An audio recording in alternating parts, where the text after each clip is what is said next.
خدا کسی کسی انسان کو یہ توفیق دیتا ہے کہ وہ اپنے گریبان میں جھانک کر دیکھ سکے۔ کاش تمہیں بھی یہ سعادت حاصل ہو جائے کہ تم آئینے میں ایک بار ہی اپنا چہرہ دیکھ لو، پھر کسی کی غیرت و مردانگی کا اس طرح مذاق نہیں اڑاؤ گے۔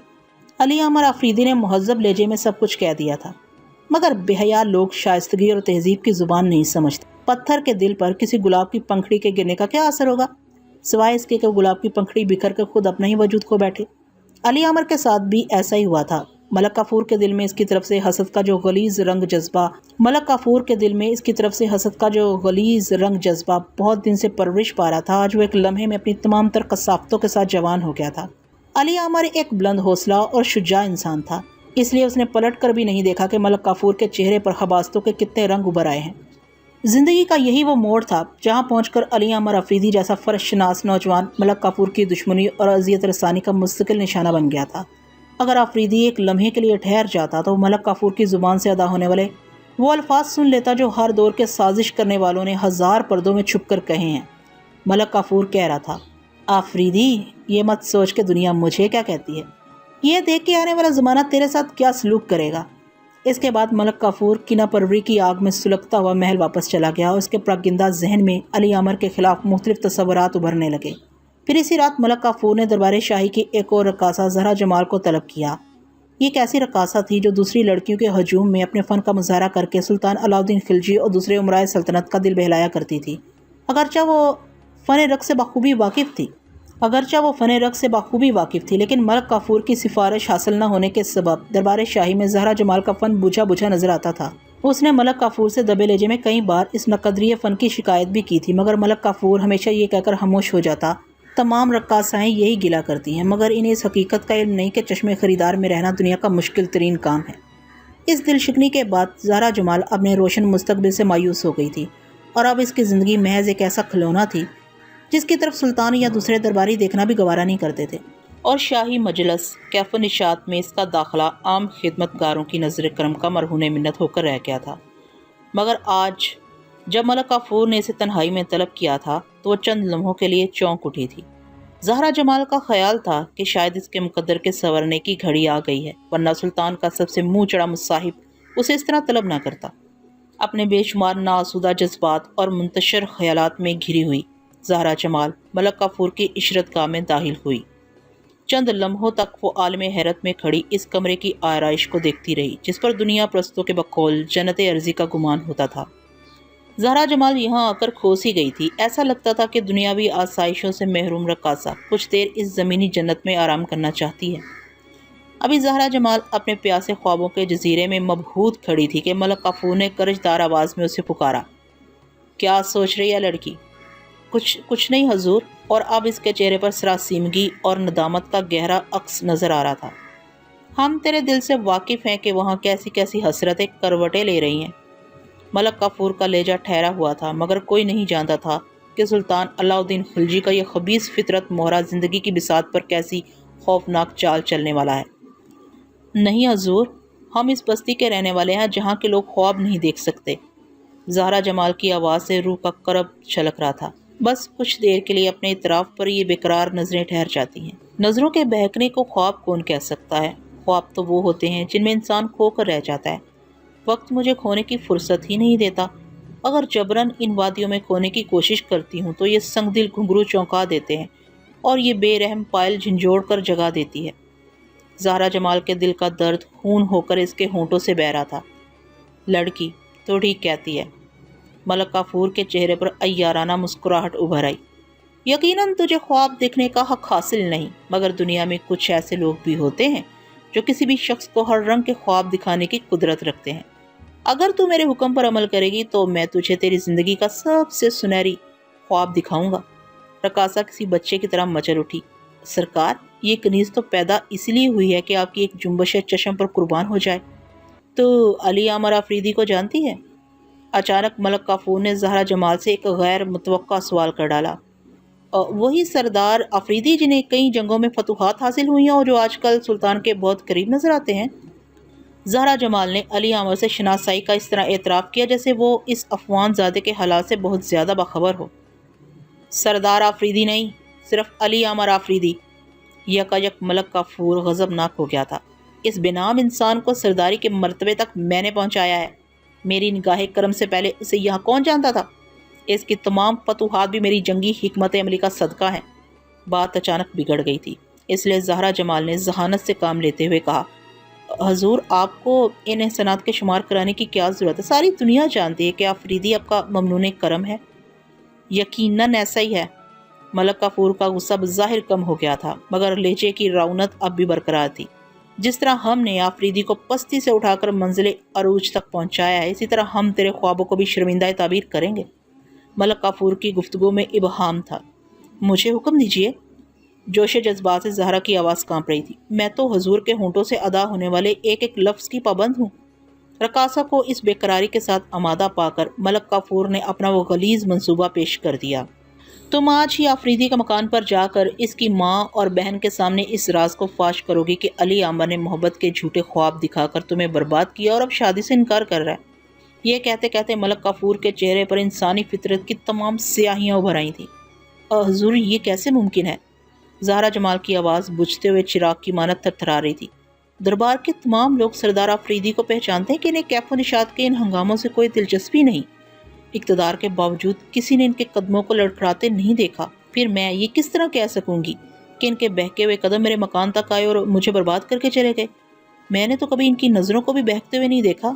پھر میں کیسے ان کے نام کے ساتھ یہ سنگین تہمت منسوب کر سکوں گی؟ تو پھر یہ تہمت خود تجھ پر لگ جائے گی۔ ملک کافور نے بے قابو شعلے کی طرح بھڑک کر کہا، جسم فروشی کی تہمت نہیں کہ یہ تو تیری زندگی ہے، ہم تجھ پر موت کی تہمت لگائیں گے، وہ موت جو ہمارے حکم سے آتی ہے تو پھر ٹلتی نہیں۔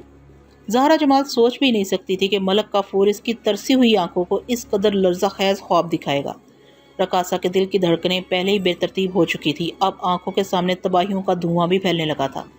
پھر وہ اپنے قدموں کا توازن برقرار نہ رکھ سکی اور ملک کافور کے سامنے ہی سنگ مرمر کے فرش پر گر کر بے ہوش ہو گئی۔ دوسرے ہی لمحے ملک کافور نے اسی قبیلے کی چند جوان عورتوں کو اپنے کمرے میں طلب کیا اور پھر تھوڑی دیر بعد کسی مخصوص خوشبو کے استعمال سے زہرا جمال ہوش میں آ گئی۔ ملک کافور کی آنکھ کے دوسرے اشارے نے ایک بار پھر کمرے کو دوسری عورتوں کے وجود سے خالی کر دیا۔ ملک کافور دوبارہ زہرا سے مخاطب ہوا، بس اب تو اپنے گھر جا اور ہمارے حکم پر عمل کر۔ آفریدی 2-4 دن میں چتوڑ روانہ ہونے والا ہے۔ اس سے پہلے ہم چاہتے ہیں کہ وہ دلی کے ہر گلی کوچے میں رسوا ہو جائے، اور پھر ہم تجھے تیرا حق دلانے کے لیے اس خوشامدی پٹھان زادے کو سلطان معظم کی عدالت عالیہ میں کھینچ لائیں۔ منصوبے کی وضاحت ہو چکی تھی، اس لیے رقاصہ زہرا جمال لرزتے ہوئے قدموں کے ساتھ اپنے گھر چلی گئی، جہاں ایک اندھی ماں اور معصوم بہن بھائی اس کا انتظار کر رہے تھے۔ گھر پہنچتے ہی زہرا جمال اس طرح بستر پر گر گئی جیسے آندھی کے تیز جھونکے نے کئی دن کے باسی پھول کو شاخ سے الگ کر دیا ہو۔ اندھی ماں ٹھوکریں کھاتی ہوئی بیٹی کے بستر تک آئی اور اس لڑکی کی مزاج پرسی کرنے لگی جس کی شاہی ملازمت پر ایک غریب گھرانے کی زندگی کا انحصار تھا۔ نابینا ماں بیٹی کے ہونٹوں کی مسکراہٹ کیا دیکھتی۔ پھر بھی زہرا جمال نے اپنے لبوں پر جبری تبسم سجا لیا اور شگفتہ لہجے میں ماں کو بتانے لگی کہ اس کی طبیعت ٹھیک ہے، مگر درباری مصروفیات نے جسم کو تھکا ڈالا ہے۔ خوش فہمی کے سہارے زندہ رہنے والی ماں مطمئن ہو کر چلی گئی اور زہرا جمال کا ذہن منتشر خیالات کی ماچ کا بن گیا۔ ایک تصور ڈوبنے بھی نہیں پاتا تھا کہ دوسرا ابھر آتا تھا۔ یہ ایک راز تھا کہ رقاصہ زہرا جمال علی عامر آفریدی کی شخصیت سے بہت زیادہ متاثر تھی۔ وہ جب بھی اس کی طرف دیکھتی تو دل میں ایک عجیب سی خواہش موجزن ہو جاتی۔ وہ آفریدی سے محبت نہیں کرتی تھی، لیکن اس نے یہ خواب ہمیشہ دیکھے تھے کہ کاش علی عامر جیسا کوئی نوجوان اس کا ہمسفر ہو۔ زہرا نے بہت پہلے دل ہی دل میں عہد کیا تھا کہ جب بھی آفریدی کی طرح کوئی مرد اسے زندگی کے ناہموار راستوں پر نظر آئے گا، وہ اسے پکارے گی اور اپنا دل داغ اس کے قدموں میں رکھ کر کہے گی، مسافر میں نہ جانے کب سے تیرا انتظار کر رہی تھی، میری طرف دیکھ کے ان آنکھوں میں کیسے چراغ روشن ہے اور دل پر نظر ڈال کے وہاں آرزوؤں کے کتنے سمندر قید ہیں۔ پھر وہ اپنے شیشہ جسم و جاں کے ٹوٹنے کا ایک ایک راز بتا دے گی۔ اگر اس نے شیشے کے بکھرے ہوئے ٹکڑوں کو اپنی اعلیٰ ظرفی کے دامن میں سمیٹ لیا تو وہ خود کو دنیا کی سب سے خوش نصیب عورت سمجھے گی، اور اگر وہ نظر پھیر کر چلا گیا تو اسی طرح سرے دربار ناچتی رہے گی یہاں تک اس کے پاؤں شل ہو جائیں گے اور گھنگرو ٹوٹ کر اہل زر کے قدموں میں بکھر جائیں گے۔ زہرا جلتے ہوئے ذہن کے ساتھ سوچ رہی تھی کہ آج اس کی زندگی میں وہ دن آیا بھی تھا تو کس انداز سے آیا تھا۔ علی عامر آفریدی جو اس کے خیالی محبوب کا ہم رنگ تھا، اسی کے ہاتھوں ایک خوفناک سازش کا شکار ہوا جا رہا تھا۔ اچانک زہرا جمال کے ذہن میں ایک برق سی لہرائی اور پھر یہی برق اس کے دل پر چمکی۔ پھر اسے اپنی روح میں ایسی تپش محسوس ہوئی کہ وہ بستر پر دراز نہ رہ سکی۔ ماضی کی بربادی، حال کی ساری شکستگی اور مستقبل کے تمام خوابوں کو فراموش کر کے وہ اٹھ کھڑی ہوئی۔ زہرا کے دل و دماغ ایسے زلزلے کی زد پر تھے جو اسے تباہیوں کے مدفن کی طرف پکار رہا تھا۔ رقاصہ نے گھبرا کر اپنے کمرے کا دروازہ بند کر دیا۔ زہرا جمال ملک کافور کی سازشی ہواؤں کو اندر نہیں آنے دینا چاہتی تھی، مگر وہ اقتدار کی ہوائیں تھیں۔ ایک بے سہارا اور کمزور رقاصہ کے مکان کے روزنوں سے گزر آئیں، دروازے رکاوٹ بنے تو گرا دیے گئے۔ ایک بے سہارا اور کمزور رقاصہ کے مکان کے روزنوں سے گزر آئیں، دروازے رکاوٹ بنے تو گرا دیے گئے، دریچوں نے مزاحمت کی تو توڑ دیے گئے، ہواؤں کو آنا تھا وہ اندر آ گئی۔ زہرا جمال ضرب اقتدار سے ٹوٹ کر بکھرنے ہی والی تھی کہ اس کے معصوم جذبوں نے اسے سمیٹ لیا۔ وہ لڑکھڑا کر منہ کے بل زمین بوس ہونے ہی والی تھی، لیکن ایک آرزوئے خون گشتہ نے اسے بڑھ کر سنبھال لیا، اور پھر اس شکستہ عورت نے ایک نئے جذبے کو تحلیق کیا۔ وہ بڑی عجیب رات تھی کہ جب درباری رقاصہ زہرا جمال گہری تاریکی میں علی عمر آفریدی کے دروازے پر دستک دے رہی تھی۔ آخر مسلسل کئی دستکوں کے بعد دروازہ کھول دیا گیا۔ دروازہ کھولنے والا خود علی عمر تھا۔ وہ اندھیروں کی قبا میں لپٹے ہوئے ایک انسانی حیولے کو دیکھ کر چھچکا، پھر نہایت سخت لہجے میں کہنے لگا، تم کون ہو جو نصف شب کے قریب میرے مکان تک آئے ہو؟ آخر تم کس مصیبت کا شکار ہو؟ جلدی بتاؤ، مجھے وحشت ہو رہی ہے۔ میں زہرا جمال ہوں، آنے والے نے تھکی تھکی آواز میں کہا، اور علی عمر حیرت سے چونک اٹھا۔ رات کے سناٹے میں ایک نسوانی لہجے کی گونج نے اسے عجیب سی ذہنی پریشانی میں مبتلا کر دیا تھا۔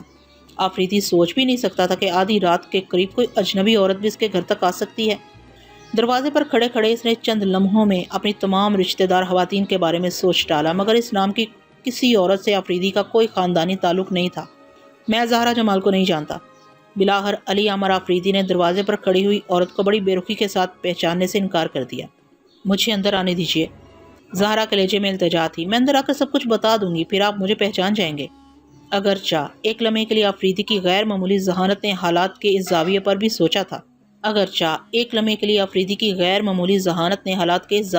سوچا تھا کہ لیکن وہ فطرتاً شجاع تھا، اس لیے ان معمولی واقعات سے گھبرانا اس کی سرشت نہیں تھی۔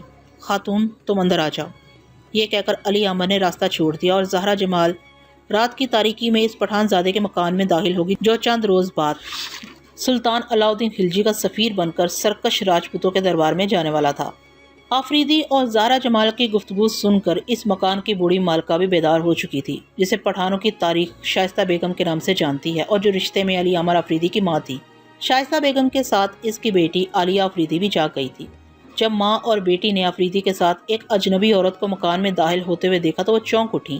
ان کی پوری زندگی میں بڑی انہونی بات ظاہر ہوئی تھی۔ جیسے ہی زہرا جمال مکان کے طویل آنگن سے صحن میں آئی اور اس کے دلکش چہرے پر قندیل کی روشنی پڑی تو شائستہ بیگم بے اختیار کہہ اٹھیں، آفریدی، یہ کون لڑکی ہے؟ ماں کے لہجے میں دبی دبی نفرت بھی تھی اور سختی بھی۔ پٹھانوں کی مخصوص رسمیں کسی اجنبی عورت کو شب کے اندھیرے میں ایک اجنبی مرد کے ساتھ برداشت ہی نہیں کر سکتی تھیں۔ یہ مجھے نہیں جانتے، مگر ایک معزز سردار ہونے کے سبب میں ان سے بخوبی واقف ہوں۔ رقاصہ زہرا جمال بہت آہستہ لہجے میں بول رہی تھی۔ میں نے بہت سوچا کہ اس معاملے میں وہی کردار ادا کروں جس کا مجھے حکم دیا گیا ہے، مگر میری خاندانی غیرت نے گوارا نہیں کیا کہ سردار آفریدی کے دامن پر میری وجہ سے بدنامی کا کوئی داغ ابھر آئے۔ زہرا جمال کا لہجہ بہت پرسوز تھا، اور اس کی زبان سے ادا ہونے والا ایک ایک لفظ دل کی گہرائیوں سے ابھر رہا تھا۔ رقاصہ کی بات سن کر شائستہ بیگم کی جہاں دیدہ نظروں میں کئی سوالات ابھرنے لگے تھے۔ کیا سرے دربار ناچنے والی عورتیں بھی غیرت کا مفہوم سمجھتی ہیں؟ شائستہ بیگم نے بڑے جارحانہ انداز میں زہرا جمال کے احساس پر نشتر زنی کی تھی۔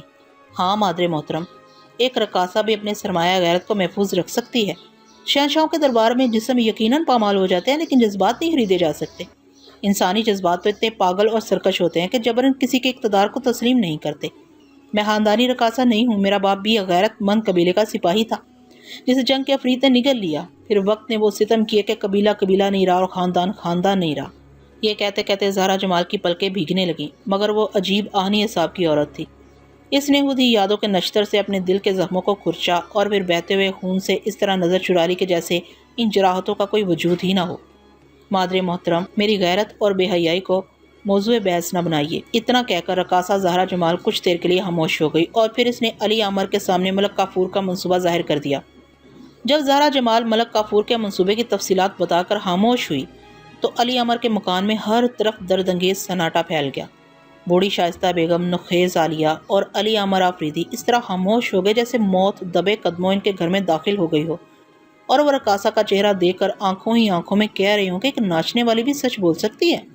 اس سے پہلے کہ علی عمر زہرا کی باتوں کا جواب دیتا، وہ اٹھ کھڑی ہوئی، پھر شائستہ بیگم سے مخاطب ہو کر کہنے لگی، مادر محترم، اس ناوقت تکلیف دہی کے لیے معافی کی خواستگار ہوں اور اس جذباتی اذیت رسانی کے لیے بھی معذرت طلب کرتی ہوں کہ ایک بے وقار رقاصہ آپ کے ذہنی سکون میں خلل انداز ہوئی۔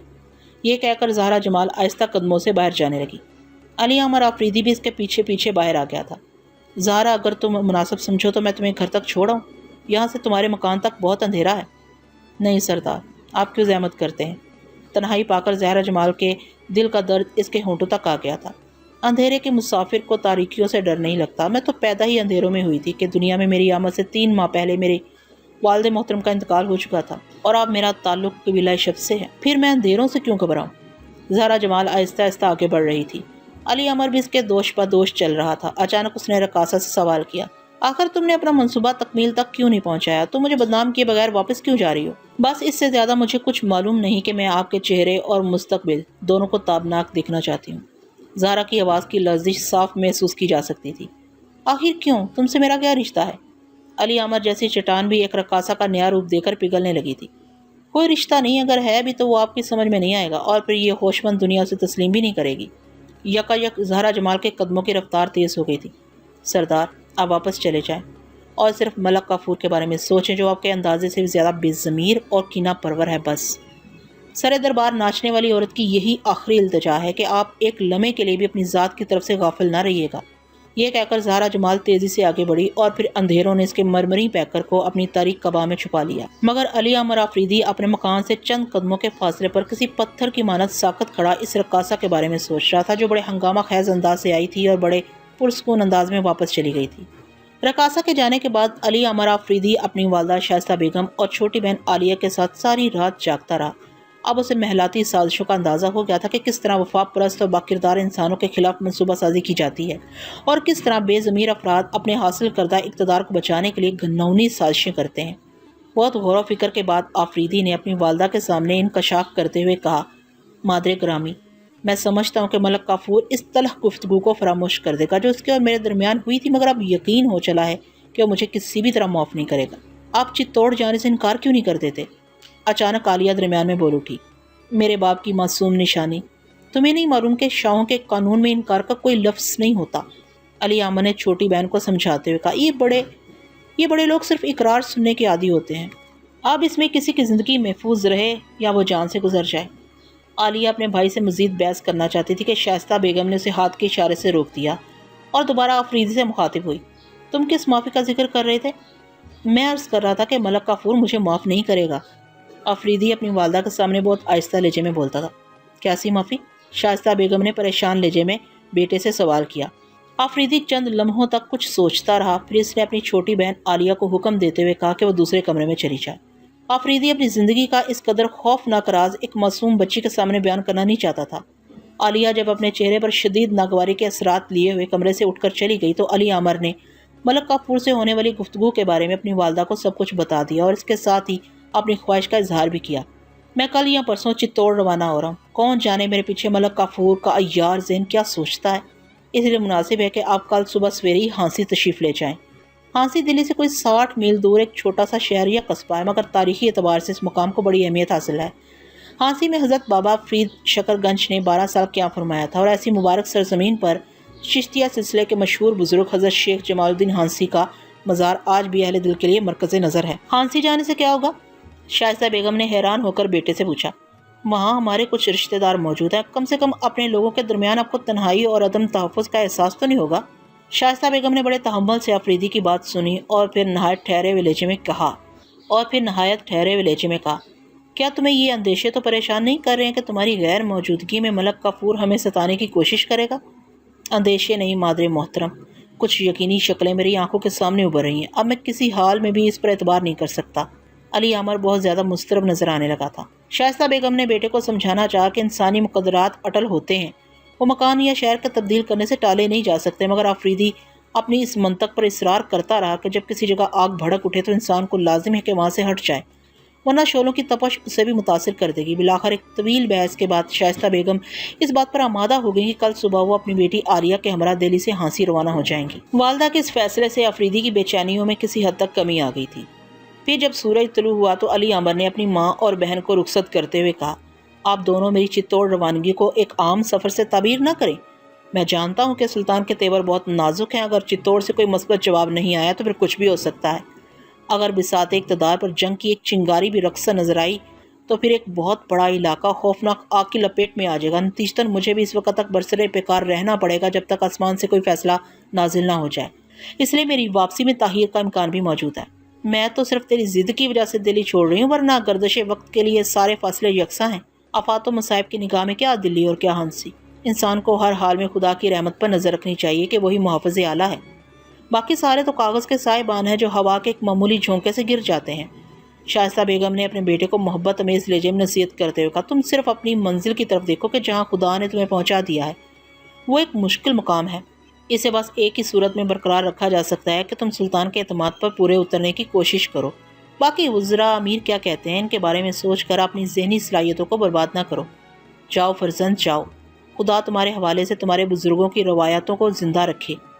جانے والے چلے گئے اور فضاؤں میں بہت دیر تک شائستہ بیگم کے دعائیہ کلمات کی گونج سنائی دیتی رہی۔ والدہ اور بہن کو رخصت کرنے کے بعد آفریدی کسی حد تک مطمئن نظر آ رہا تھا، لیکن زہرا جمال کے واقعے نے اس کے سینے میں بے یک وقت کئی حشر اٹھا دیے تھے۔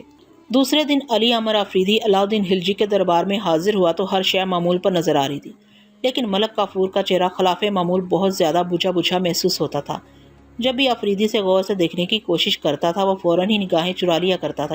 یا تو یہ ملک کافور کی مجرمانہ وحشت تھی یا پھر اسے اپنے منصوبے کی ناکامی کا صدمہ تھا، جس نے ملک کافور سے وہ اطمینان اور غرور چھین لیا تھا جس کی بنیاد پر وہ دوسرے اہل دربار کو تمسخر امیز نظروں سے دیکھتا تھا۔ آفریدی نے کچھ دیر تک ملک کافور کے چہرے کو پڑھنے کی کوشش کی، مگر پھر جلد ہی اس نے ایک بے ضمیر اور بے غیرت انسان کو اپنی نگاہ کے دائرے سے نکال پھینکا۔ وقت تیزی سے گزرتا رہا۔ تیسرے دن سلطان علاؤالدین خلجی نے آفریدی کو ایک بار پھر اپنی خلوت میں طلب کیا۔ آفریدی باوقار انداز میں چلتا ہوا سلطان کے روبرو حاضر ہوا، شاہی ادا بجا لایا اور خاموشی سے اپنے فرمانروا کے حکم کا انتظار کرنے لگا۔ آفریدی، آخر وہ وقت آ پہنچا۔ یکایک سلطان کے ہونٹوں کو جنبش ہوئی۔ کل تم ہمارے جذباتی سفیر کی حیثیت سے چتور روانہ ہو رہے ہو۔ ہم نے آج تک کسی دوسرے شخص کو یہ منصب عظیم نہیں بخشا کہ ہمارے دل کے معاملات اس ذات کے روبرو بیان کرے جو ہمارا نادیدہ محبوب ہے۔ سلطان علاؤالدین خلجی کے لہجے سے شاہی جلال نمایاں تھا، لیکن پھر بھی جاننے والے جانتے تھے کہ اس تمام تر جبروت کے باوجود والی ہندوستان کی آواز سے خلش دل بھی جھلکتی تھی۔ سلطان معظم، میں اپنی اس خوش نصیبی کا اعتراف کرتا ہوں۔ علی عمر آفریدی کے پاس اس کے سوا کوئی چارہ نہیں تھا کہ وہ شہنشاہ کے جذباتی طوفان کو خاموشی سے گزر جانے دے۔ اس میں کوئی شک نہیں کہ اب تک تم وفاداری کے ایک ایک امتحان میں سرخرو رہے ہو، لیکن آفریدی، یہ بڑی آزمائش ہے۔ ہم ان لمحات کو اپنی آنکھوں سے تو نہیں دیکھ سکتے جب تم رانی پدمنی کے سامنے ہمارے دل کی وکالت کر رہے ہوگے، مگر دلی میں بیٹھ کر یہ محسوس کیا جا سکتا ہے کہ تم نے کیا کہا اور سننے والوں نے کیا سنا۔ حسن کی عدالت میں ہمارا مقدمہ صرف تمہاری ذہانت اور وفاداری کے رحم و کرم پر ہوگا۔ آفریدی کو پہلی بار محسوس ہوا کہ عشق کیا چیز ہے۔ اس نے چند ساعتوں کے دوران ایک بااختیار حکمراں کو موم کی طرح پگھلتے دیکھا تھا اور اس کی آنکھوں کے سامنے ایک عجیب سا منظر ابھر آیا تھا، جیسے چتوڑ کی گلیاں اس کے مقابل روشن ہو گئی ہوں اور ایک نامعلوم گوشے سے رانی پدمنی کا تابناک اور ضیابار چہرہ طلوع ہوا ہو، اور سلطان علاؤالدین خلجی نے گڑ گڑاتے ہوئے اپنا کاسہ گدائی رانی پدمنی کے سامنے پھیلا دیا اور وہ تاریخی حسن رکھنے والی عورت ایک خاص انداز بے نیازی کے ساتھ سلطان کی جلتی ہوئی آرزو کو ٹھکرا کر آگے بڑھ گئی ہو، اور سلطان نے شدید عالم تیش میں اپنا کاسہ زمین پر مار دیا ہو، پھر اس کے ریزے بکھر کر ہوا میں شامل ہو گئے ہوں اور ناگہاں وہ ہوا سرخ آندھی میں تبدیل ہو گئی ہو۔ منظر اس قدر لذت خیز تھا کہ آفریدی جیسے مضبوط اعصاب کا نوجوان بھی اپنے جسم میں ہلکا ہلکا ارتعاش محسوس کرنے لگا۔ علی عمر کے ہونٹوں پر مہر سکوت دے کر سلطان نے تیز آواز میں پکارا، آفریدی، ایسا محسوس ہوتا ہے جیسے تم ذہنی طور پر ہمارے روبرو نہیں ہو۔ علاؤالدین خلجی نے ایک ہی لمحے میں علی عمر آفریدی کی غائب دماغی کو محسوس کر لیا تھا۔ نہیں سلطان ذی ہشم، میں اپنے پورے وجود کے ساتھ آپ کے سامنے حاضر ہوں۔ آفریدی نے اپنے منتشر خیالات کو یکجا کرتے ہوئے کہا، میں کیا اور میری وکالت کی حقیقت کیا، چتوڑ کے دربار میں جو کچھ بھی ہوگا وہ جلال سلطانی کے زیر اثر ہوگا۔ مجھے بھی تو سلطان ہی کی نظر کرم نے وکالت کے منصب پر فائز کیا ہے۔ اگر ایک ساتھ کے لیے بھی مجھے غائب دماغی نے گھیر لیا تو میں اعتبار اور وکالت کے درجے سے گر جاؤں گا، اور پھر آفریدی نہیں رہے گا۔ سلطان نے اپنے نوجوان سفیر کو تحسین امیز نظروں سے دیکھا اور پھر نہایت پرشکوہ لہجے میں کہنے لگا، آفریدی، ہم تمہاری ذہانت اور وفاداری پر شبہ نہیں کرتے، مگر چاہتے ہیں کہ تم اپنے سلطان کی زبان سمجھ لو۔ اگر تم عظیم خلجیوں کے وارث کی زبان سمجھنے سے عاجز رہے تو پھر اپنے حکمران کا مقدمہ کامیابی کے ساتھ پیش نہیں کر سکو گے۔ کہنے والوں نے ہم سے کہا ہے کہ راجہ رتن سنگھ بڑھاپے کی سرحدوں پر کھڑا ہے اور اس کی بیویوں میں رانی پدمنی سب سے کم عمر ہے۔ نوجوانی کی آرزوئیں بڑھاپے کی تمناؤں سے مختلف ہوتی ہیں۔ رانی پدمنی بھی زیادہ آزاد اور رنگین فضاؤں میں میوہ خرام ہونا چاہتی ہے۔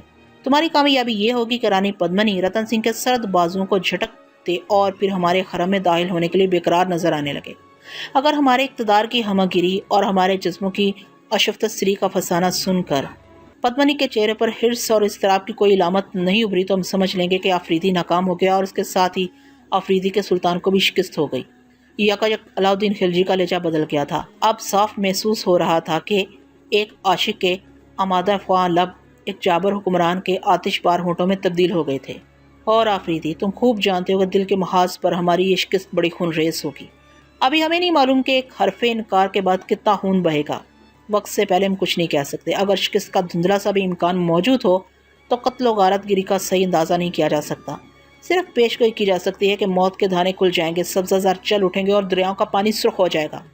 یہ کہہ کر سلطان علاؤالدین خلجی نے ایک سرب مہر لفافہ علی عامر کی طرف بڑھایا۔ جاؤ آفریدی، ہماری دعائیں تم پر سایہ فگن ہیں اور رانی پدمنی پر بھی۔ خدا سرزمین چتوڑ کو ہمارے قہر و جلال سے محفوظ رکھے۔ آفریدی سلطان کی خلوتگاہ سے نکل کر شاہی استبل میں آیا اور ایک برق رفتار گھوڑے پر سوار ہو کر چتوڑ کی جانب روانہ ہو گیا۔